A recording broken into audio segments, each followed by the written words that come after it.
So I'm Justine. I'm a recent graduate. I have my doctorate of physical therapy. Um, I knew I wanted to do physical therapy since I was like in middle school. Not really sure why. I looked at other professions, but obviously in middle school, PT seems like the one that had most patient interaction that I really liked. In high school, I started shadowing different professions like pediatrics, OT, PT, DO, like everything. And I liked PTs the most. I liked the patient care. I liked all the different things you could go into. So, yeah, now I'm job searching, studying for boards, What is planning a the wedding. planning for a wedding too, Yeah. because you're engaged, you recently got engaged. Yes. So it's so many congratulations for you. A lot of stuff going on. All at once, Yeah.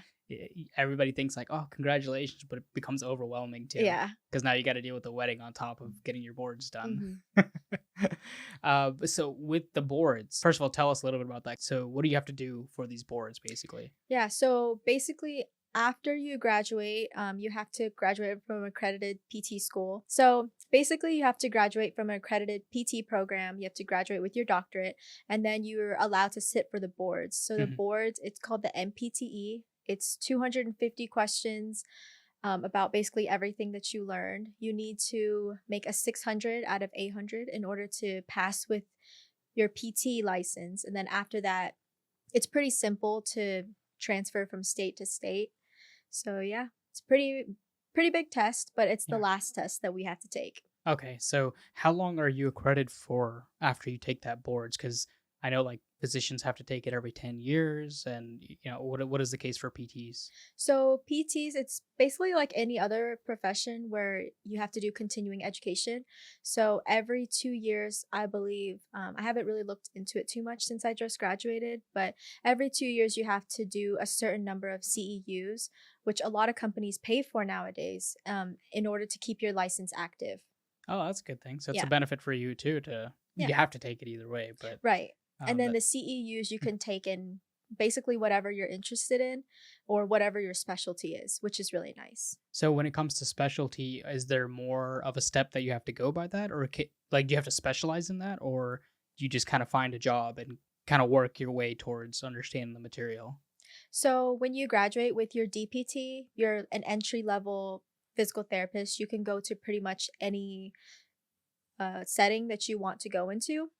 But if you wanted to go to residency to be more specialized, so if you wanted to do residency in ortho or neuro, peds, things like that, then you can do a residency for that. But CEUs, it's just whatever helps you in whatever setting you're in. Mhm. So if I'm in a SNF, for example, and I wanted to do a CEU on dementia, Parkinson's, things like that, then it's something else that I can do to continue my education so I can be more knowledgeable for my current patients. Gotcha. Okay. Okay. Which is that's interesting. I haven't heard it that way before, but Yeah. I like that hmm model much better, especially better than residency. So yeah. You have nice. the option to do residency if you want Sure. to. Yeah. Are there many like residency programs out there, or is it like a new thing that they're starting up now? They have a lot, yeah. Okay. I've only really looked at sports residencies. So I think near me in LA, they have maybe 4. Okay. In Georgia, I think they only have 2.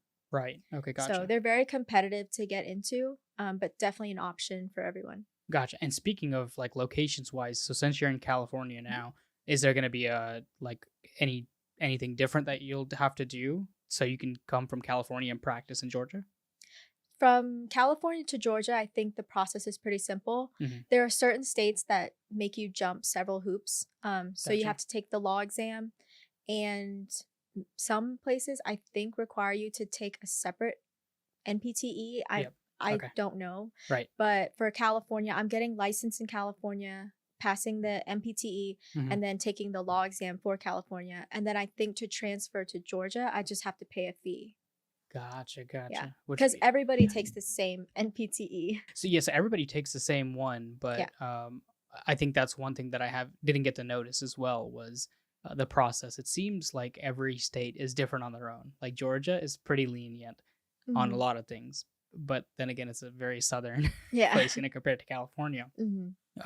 So tell me about a little bit about your undergrad, where you came from in the sense, Yeah. And what your experience was like of getting to understand how you could, figure out the prereqs for that. Yeah.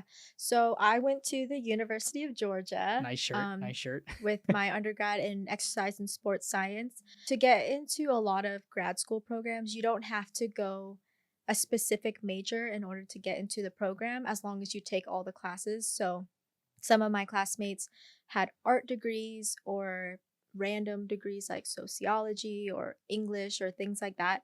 So at UGA, I was fortunate enough to have a counselor to really walk through that process with me. And I was very interested in exercise and sports science because I always knew I would do PT. So they kind of told me what classes to take.